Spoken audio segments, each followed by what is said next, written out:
Right.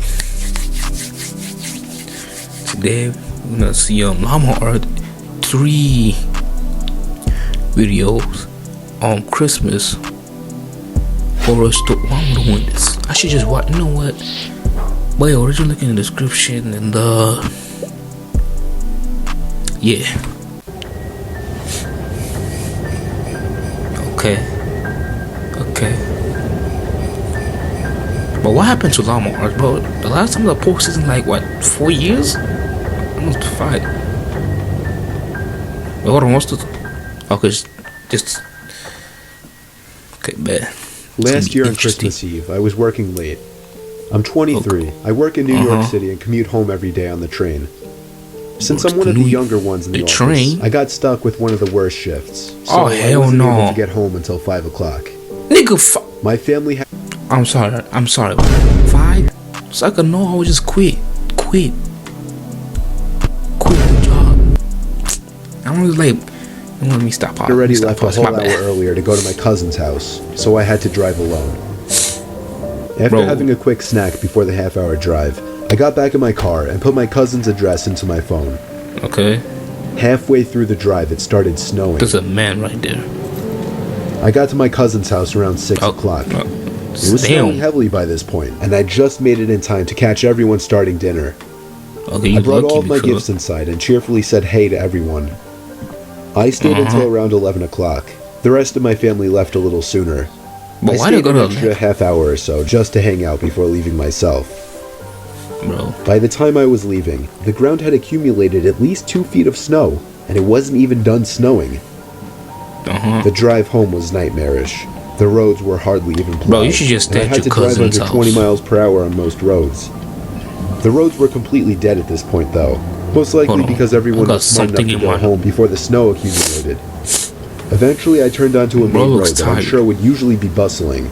But at 11:15 on Christmas Eve night, there wasn't a single car or a single light from a store. It was a ghost town.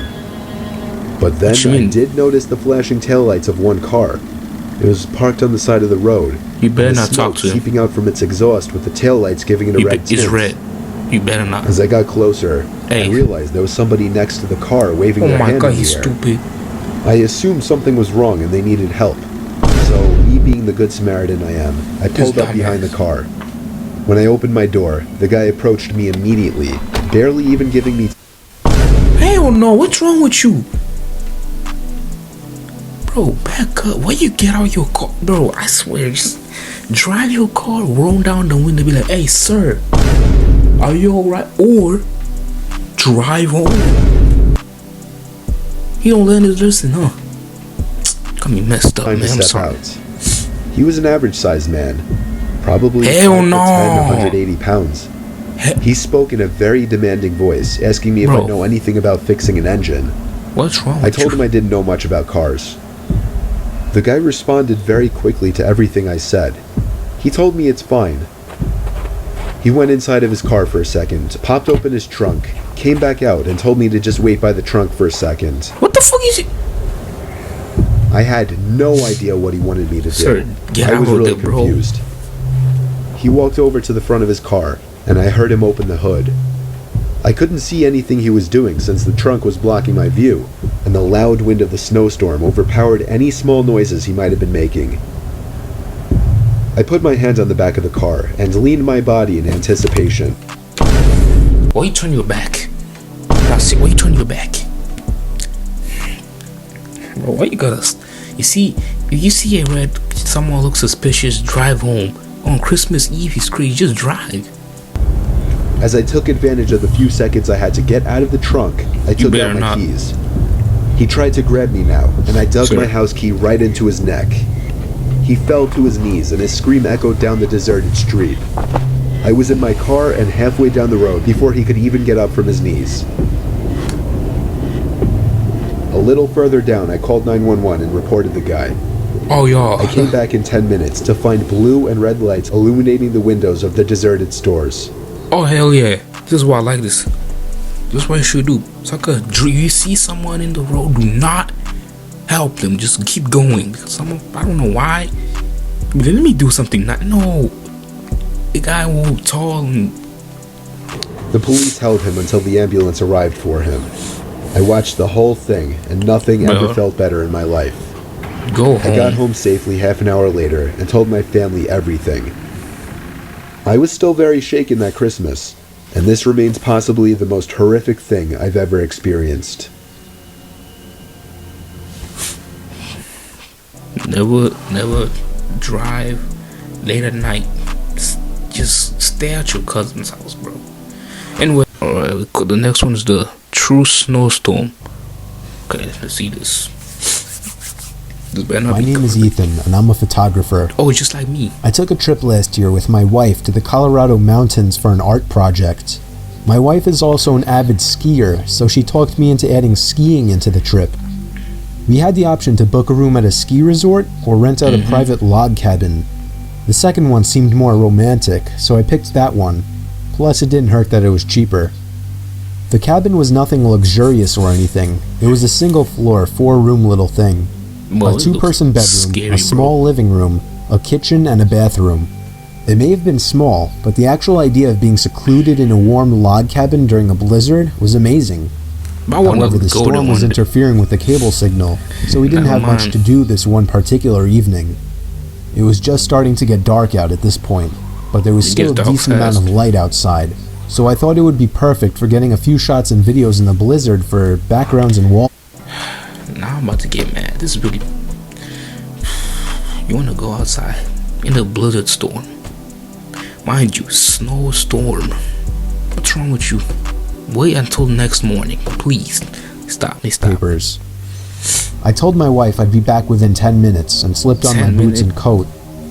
The moment I stepped outside and shut the door, I noticed footsteps leading up to the door in the snow that had blown under the wooden awning. Yeah, go back inside. I could see the prints doubled, as whoever left them there turned and went the opposite direction. Hey, I was freaked the fuck out, but I wasn't about to go inside and scare my wife. Bro. I decided to give in to my curiosity and followed the prints to the right side of the cabin.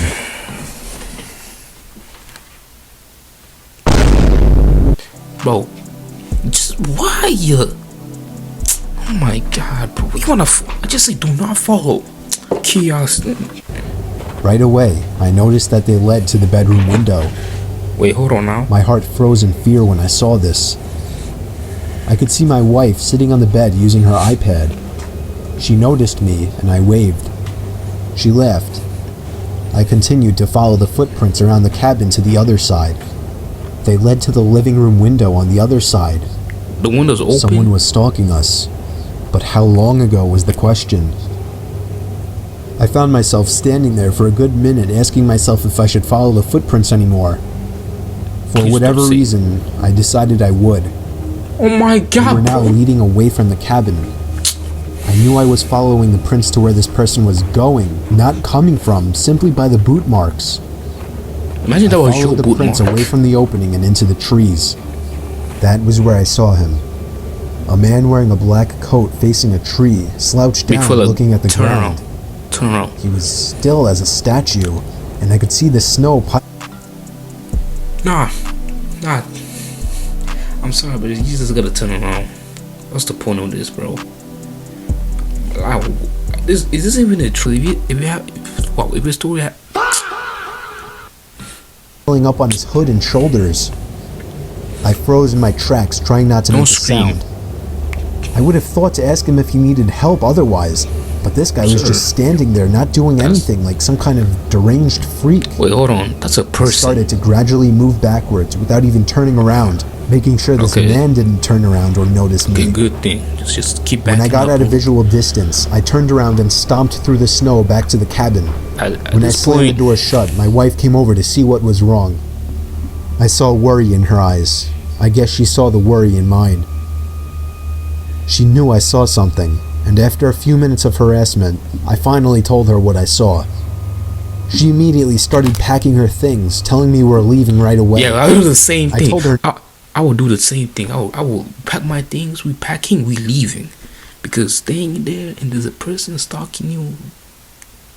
I reviewed the pictures and videos I had taken so far. We turned out the lights early as there wasn't much else to do. What if he's still out there? I remember my wife asking me. Man, There's no way he's still out there, I then assured her. Listening to the wind blowing outside, along with the small flakes of snow hitting the windows, was strangely relaxing, and I knew I'd be able to fall asleep quickly. Except if it wasn't for... Oh, hell no. The knock at the bedroom window. We were both still awake, and we both knew it was a knock from a person. I ushered my wife out of bed and out into the living room without turning on any lights. There was nothing to use as a weapon whatsoever. Our only option was to run before something might happen. What the hell is that? I told my wife we'd have to forget our luggage and make a dash for the Jeep.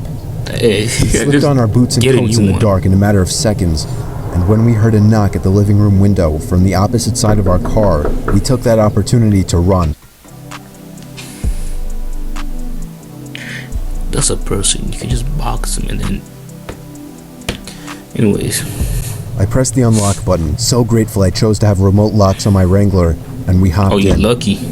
And drive off. The car started with ease, and as soon as the headlights flashed on, the man was standing facing the log cabin on our side now. Bro, show your face up on the window, just facing the wall of the cabin in the same position I had seen him in earlier, as if he were hiding his face. We drove to the nearby ski resort without much trouble in the Jeep. We stayed there for the night and went back the next day to the log cabin to collect our things we left behind. Oh, now you want to leave, huh? He wasn't there.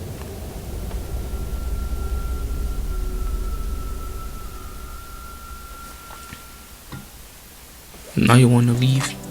Listen to your wife. Just let you say, no, I'm not getting a just, bro, just go home. Okay, let's go on to the next one, bro. Okay, the last one. A Christmas horror. Wait, is this the... Okay, this is a different one, I was about to say. This story took place about 5 years ago on Christmas Eve night. It was around 1 in the morning, and I had just finished placing presents under the tree.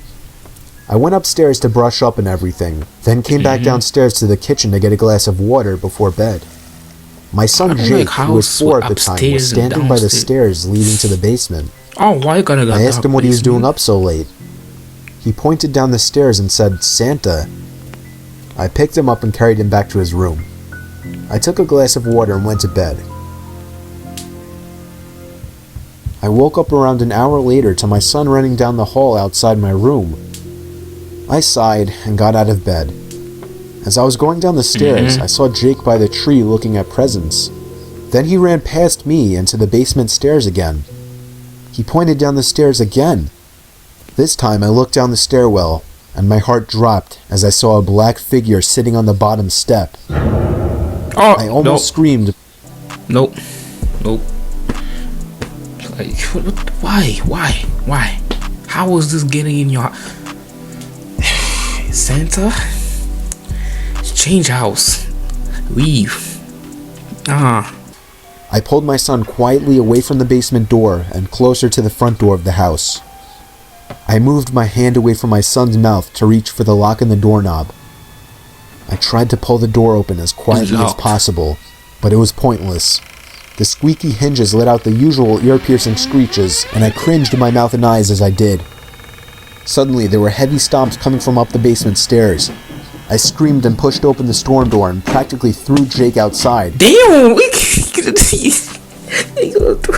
you gonna throw him like that?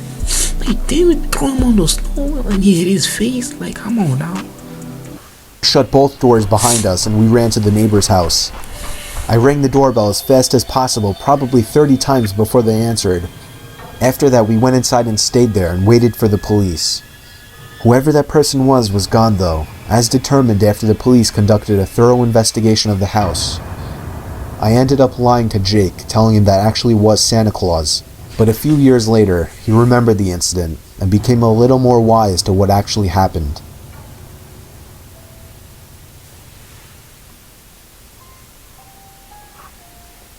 Okay. Well, damn. Anyways, you gonna throw him like that? That's not Santa. It's late, but yeah, I'm out.